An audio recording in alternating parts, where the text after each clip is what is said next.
Book और episode 359 में आपका स्वागत है। आपने पिछली वीडियो में देखा था जिंगटियान ने जूफन पे अटैक किया था। इसे जूफन काफी सारे पहाड़ तोड़ के जाके गिरता है।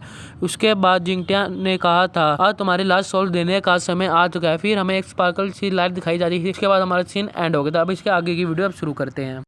स्टेट लॉर्ड जिंगयान चलाते हुए कहता है कि जूफैन तुम अभी भी जिंदा कैसे हो, ये कैसे पॉसिबल है। हमारा जूफैन थका होता है और उसकी छाती से खून भी निकल रहा होता है। उसने अपनी आई वोर्ड की किल भी यूज करी होती है। उन शैतान 4 एल्डरों में से एक कहता है कि लाल वाला वाह कितनी अच्छी बात है कि जूफैन अभी तक मरे नहीं है। स्टीवर्ट जू में कुछ तो बात है। जिंगयान चलाते हुए कहता है जूफैन तुमने कौन सी ट्रिक चली है। जो अर्थ ड्रैगन वेव है उसके पास 8 ड्रैगन सोल की पावर है। बेशक से तुम्हारे माइटी हैंड ने तुम्हें बचा लिया। अगर ये कहीं और हिट हो जाता तो वहाँ पे तुम्हारे ब्लास्ट हो जाता। अगर वो पार्ट कहीं साइड भी होता वहाँ उसके टुकड़े टुकड़े हो जाते। बेशक से तुम अपने दोनों हाथ का यूज करो अपने आप को डिफेंड करने के लिए, पर उन शौकों से तुम्हारी बॉडी पूरी तरह से वीक हो जाएगी। और वैसे तुम्हारी घायल बॉडी का क्या हाल है। जूफन कहते हैं कि ओ अच्छा। अब वो अपने मन में कहता है कि किलिंग शील्ड बहुत ज्यादा पावरफुल है। उसने हेवनली एम्परर पर्पल लाइटनिंग के अगेंस्ट जाके भी प्रोटेक्ट किया था। वो बोलता है कि तुम्हें क्या लगता है तुम मुझे अपने एक ही मूव में मार सकते हो। तुम ये सब अपने सपने में ही कर सकते हो।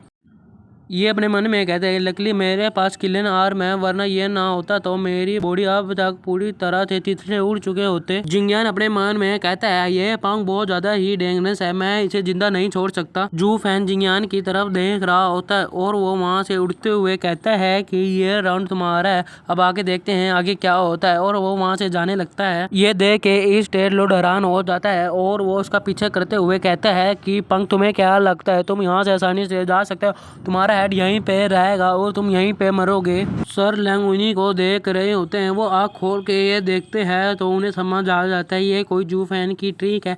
वो चिल्लाते हुए कहते हैं कि डैम इट, ये जू फैन की कोई ट्रिक है, अभी के अभी फॉल बैक करो। हेल वैली का लॉर्ड कहता है ये क्या हुआ सर लैंग, जो हमारे एनिमी का मोरल है वो बहुत ज्यादा वीक है, अब हमें रिट्रीट करने की क्या जरूरत है। सर लैंग हेल वैली के लॉर्ड का जवाब देते हुए कहता है कि सच बताऊं तो मुझे खुद भी अपने आप में क्लियर नहीं है, पर ये सिचुएशन मुझे रिमाइंड करा रही है जब जू फैन ने स्ट्रेटेजिक डिबेट में फाइट करी थी हमारे यंग मास्टर के साथ। ये बात सुनने के बाद तीनों के तीनों हैरान हो जाते हैं। उनका मुंह देखने वाला होता है। हेल वैली का लॉर्ड कहता है कि उस बैटल में इसने हार को पूरी की पूरी जीत में बदल दिया था। सर लैंग आप क्या इस बार यही कहना चाहते हैं इस बार भी वो यही करेगा। अभी ये पूरा का पूरा चोटू में नहीं, अभी तो वो पूरा का पूरा चोट में है और वो डिफेंसलेस है। सर लैंग उसकी बात सुनने के बाद कहते हैं कि यूरोस्टिक डिबेट में यही हुआ था। जोवन उस टाइम पूरा का पूरा चोट में था, बल्कि उसका हाथ भी उखड़ चुका था और वो डिफेंसलेस था। अभी तो वो उससे काफी ज्यादा बेटर है। उस टाइम उसका हाथ भी उखड़ गया था, अभी तो उसे कुछ भी नहीं हुआ है,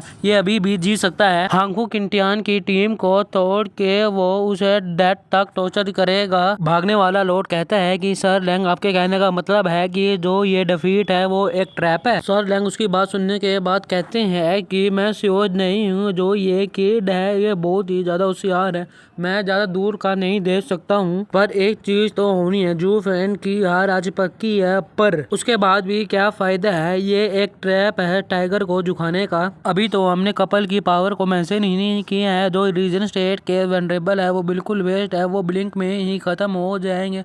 अगर इन दोनों में से एक ने भी अटैक किया, दोनों मिलकर अटैक करेंगे। अभी तो यहाँ पे 4 स्कीमिंग डीमन भी है। ये बहुत ही ज्यादा इनफ है हमें बिजी रखने के लिए और हमें तड़पाने के लिए। अगर फाइट स्टार्ट हुई तो हमें भारी कैजुअलिटीज के साथ रहना होगा और दूसरी साइड तो अभी भी हमें इंपीरियल फैमिली के साथ फाइट करनी है। बस ये वोटिस नहीं है और हमें रीजन स्टेट की पूरी आर्मी दिखाई जाती है और उसके सामने हमें एक कपल दिखाया जाता है, वही हमारा बूढ़ा और एल्डर कपल होता है। वो दोनों हंसते हैं। बूढ़ा एल्डर खुशी से कहते हैं कि लूक लैन के बदर और अलाई चलो मिल के हम इन्हें क्रश कर दें। क्रश का मतलब दबा दे, क्रश नहीं जैसे कि मेरा उस पे है। ग्रैंड मदर कहती है एल्डर क्यूट जो हमारा मोलर है वो बहुत ज्यादा कम है, ये हम कैसे कर सकते हैं। हमारी बूढ़ी क्यूट वेनरेबल कहती है कि ये सब तुम्हें लेडी ऑफ स्टील कहते हैं, तुम्हें किसी चीज से डर नहीं लगता है, अब तुम क्यों इतनी कांप रही हो, डर रही हो, तुम्हें देख नहीं रहा है जो सुपर पावर थी वो दोनों साइड से जा चुकी है, अब सिचुएशन एक ही फेवर में है। बेशक से ये थोड़ी कम विक्ट्री है फिर भी ये विक्ट्री है। उसके बाद वो हंसने लगती है। ग्रैंड मदर कहती है कि क्या ये स्टीवर्ट जू का प्लान है। बूढ़ी क्यूट एल्डर नखरे कर रही होती है, कर रही होती है तो बूढ़ा एल्डर एकदम कहता है कि तुमने सही कहा। ग्रैंड मदर खुशी से हंसते हुए कहती है कि मैं जानती थी ये स्टीवर्ट जू का एक ट्रैप है और ये स्टीवर्ट जू के ट्रैप में गिर चुके हैं। लूक लैन की एलाइज आगे बढ़ जाती हैं और वो चलाते हुए कहती हैं कि अटैक और हमारी ग्रैंड मदर बहुत ही ज़्यादा सेक्सी लग रही होती है।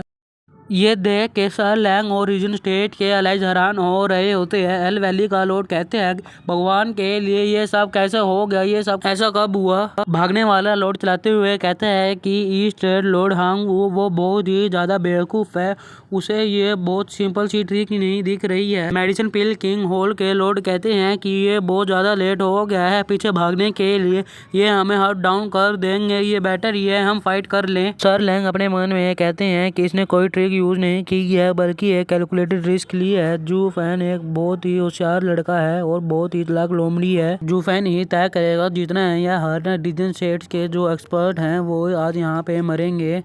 जब तक जू फैन यहाँ पे रहेगा विनिंग बुक में इसी का ही नाम रहेगा। लूक लैंग के अलाइज वेनरेबल्स और एल्डर्स उन्हीं की तरफ आ रहे होते हैं। सर लैंग ये सब देख के अपने मन में कहते हैं कि ईस्ट लॉर्ड आज आपके हाथ से विक्ट्री यहाँ से आते आते चली गई।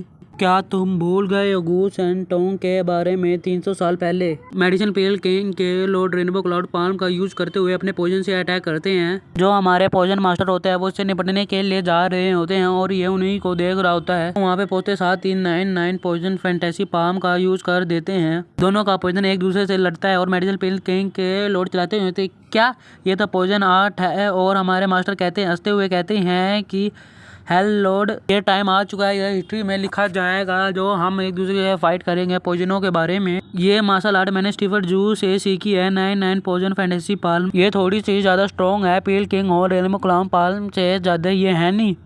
मेडिसिन पिल किंग के लॉर्ड कहते हैं कि तू ट्रेटर तुम्हारी हिम्मत कैसे हुई मुझे अपना फेस दिखाने की। हमारे पोजन मास्टर गुस्से से कहते हैं कि यान बोगो मैंने तुम्हारी रिस्पेक्ट करना कभी नहीं भूला था। मेरे पिल किंग हॉल छोड़ने के बाद तुमने मेरे डिसेबल लोगों के साथ कैसे ट्रीट किया है। आज हम सारे डेप्ट क्लियर करेंगे। मेडिसिन पिल किंग के लॉर्ड गुस्से से कहते हैं कि डेप्ट तुम दोनों ही पिल किंग होल के ट्रेटर हो। आज मैं तुम्हें मार डालूंगा जहाँ पे तुम खड़े हो और मैं अपने हाउस से सारे दाग कटा दूंगा। इसी के साथ ही बुक और एपिसोड का ये वाले एपिसोड का एंड होता है। आपको वीडियो कैसी लगी है कमेंट में बताना। वीडियो अच्छी लगी हो तो वीडियो को लाइक कर दे और ऐसी वीडियो को चैनल को सब्सक्राइब कर। थैंक यू दोस्तों, मिलते हैं अगली वीडियो में। Bye bye.